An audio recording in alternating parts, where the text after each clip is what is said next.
Tapos, break muna tayo. Bakit? Break muna tayo. Hindi, break sana. Kala ko nakakatawa tong susunod eh. Dito muna tayo siguro doon sa doon sa jailbreak ng Vice Presidente ho, mga bossing. O, eto, sama natin. Palang statement na yun ni VP Sara. Yan, ito yung mga nakikita natin, yung mga nag-aaway-away ho eh, no? Yung ito din yata yung inaaway ni Roque. Yung kaaway din yata ni Roque, yung sa humba-humba. Oh, dun ho umpisang nabangsagan si Harry Roque ng humbakla. Oh, dun umpisang na humbakla daw si Roque, mga boss chief mo sir. O game, pakinggan ho natin. Kasi may pagpapaliwanag dito doon sa pa-jailbreak, yung itataka si dating Pangulong Duterte sa dahig. Oh, ano ang paliwanag nila? Joke only lang daw ho yun. Joke only lang daw ho yun. Oh, pakinig. Go! Tama-tama, kasi yun palang statement na yun ni VP Sara, nangyari, you were there. I was Tama ba? there, Oo, correct, tapos yes. sa vlog mo kasi nangyari. So, kung ikaw ang mag-i-interpret dun sa sinabi ni VP Sara, hindi siya, paano mo i-interpret yun? How serious Kasi, was she during that? No, it Oo. wasn't supposed to be categorized or characterized as a serious statement. Kasi Oo. yung mga tao, Kasi parang bum joke din yan no? Parang bum joke din yun. Kahit anong form ng pagjo-joke o pagbibiro mo, basta nag-joke ka ng gano'n sa airport, seseryosohin yun. Oo!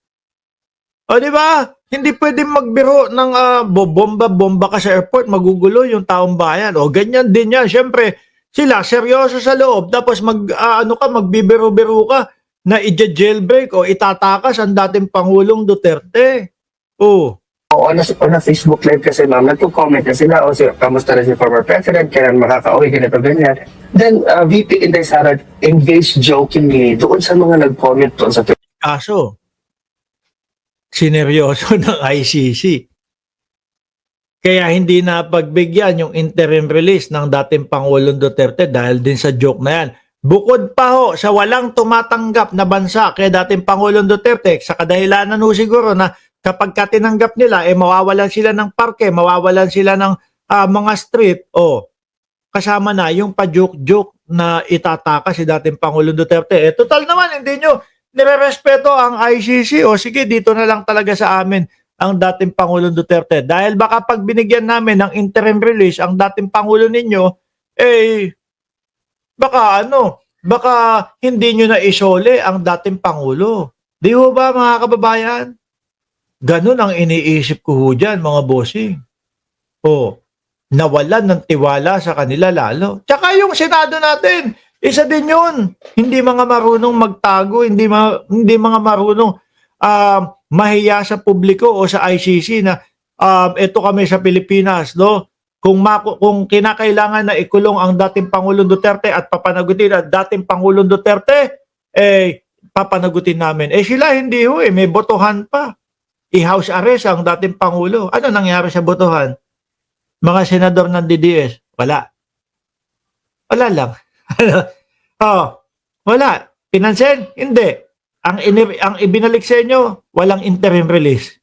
Facebook Live. I was quite surprised kasi talaga ma'am, even that I am not a lawyer, I'm really reading lahat ng mga documentary pieces of evidence or even publicly readily available documents doon sa ICC website for me to be very much aware anong nangyayari sa progress ng kaso ni former president. Kaya, wala, mukhang mababaon lalo.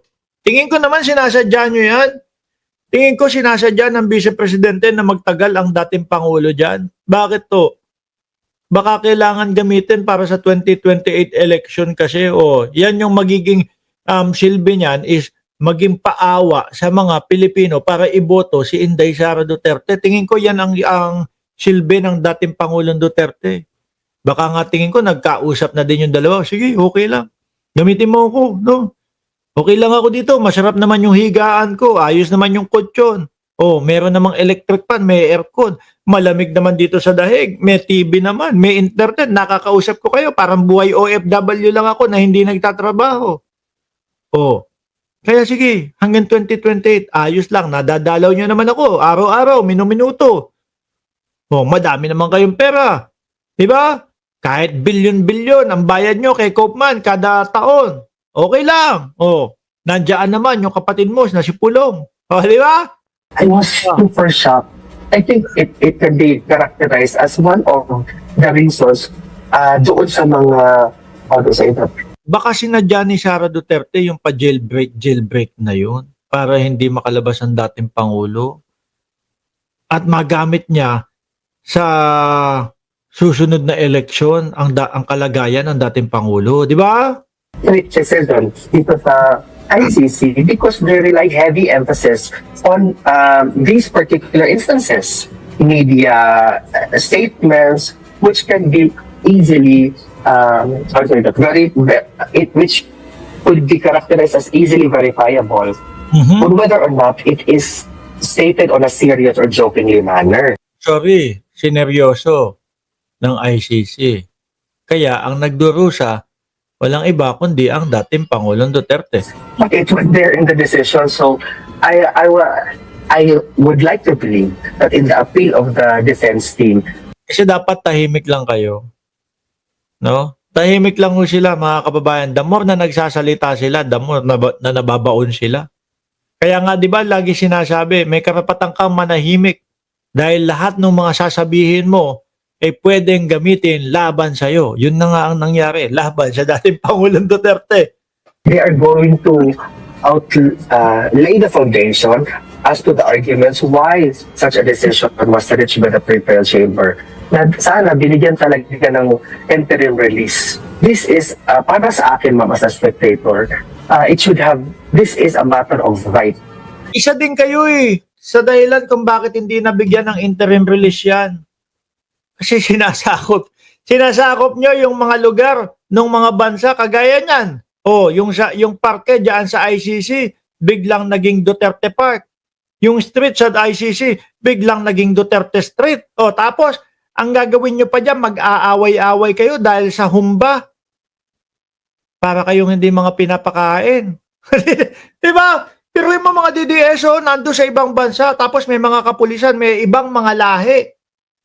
Tapos ang pag-aawayan, humba. Sabi naman nung isang ale na nandoon habang nag-aaway si Roque tsaka yung ibang mga kaaway niya, sabi ni Roque, ako ang magbabayad ng humba. Umorder na madaming humba. Ako ang magbabayad. Tapos yung ali naman na nasa harap ng camera. Okay. Sige, inaaway niyo ako. Sabi ni Roque, inaaway niyo ako ang magbabayad ng humba. Sabi ni ate, walang pakialam doon sa away-away. Di ba? Basta masarap itong kinakain ko. Humba itong kinakain ko. Makaraan ng ilang linggo, 2 o 3 linggo ang nakaraan, nag-away-away naman dahil naman daw ho sa lechon, mga kababayan. Itong mga DDS na ito, na nando sa dahig, ipinapahiya ho tayong mga ito. Kasi nagmumukha ho silang representante ng mga Pilipino at yung mga asal na nakikita sa kanila doon habang nando sila sa dahig, baka isipin ng ibang mga nasyon o ng mga Dutch na ganun ang asal ng mga Pilipino. Pagkain, pag-aaway-awayan. Di ba? Para kay former President being 80 years old, continuously incarcerated for more than 7 months already inside the ICC detention facility. Kailangan yata. Nako! Lumagpas na yung kanyang pang ilan na? March, April, May, June, July, August, September, October. 7 months na nga, 7 months old na pala si dating Pangulong Duterte doon sa ICC. Nahayahay. Hayahay. Sarap buhay ng dating Pangulong Duterte. Ano kala nyo? Style ng mga bahay, ng mga DDS, yung kinatitirikan o yung tinutuluyan ng dating Pangulo. Hindi. Kompletos recados doon. May mga microwave, kompleto pagkain, sagana sa pagkain, o may mga ambulansya sa labas, may mga doktor na nakabantay. And while the pretrial chamber is going to determine how they're going to proceed with the case against the former president, he should have been given the interim release kasi provisional freedom. Sorry, sineryoso yung joke-joke ninyo, yung biro-biro ninyo, Tsaka siguro, nakita sa mga senador, nako, malakas ang puwersa ni Duterte kung sa Pilipinas man lang o kung i-bring him home ito. Dahil kakangkungin nila yung kaso nito. O, Makati sabi ito, ilong ko yun. Kakangkungin nila yung kaso nito at iuuwi lang nila sa bahay ito. Kaya walang na-approve, di ba? Lang naman to, ma'am. He's not going to escape. He is going to be even following a strict implementation of Alisin na natin, sorry, wala na kayong magagawa. Ano na, dismiss na.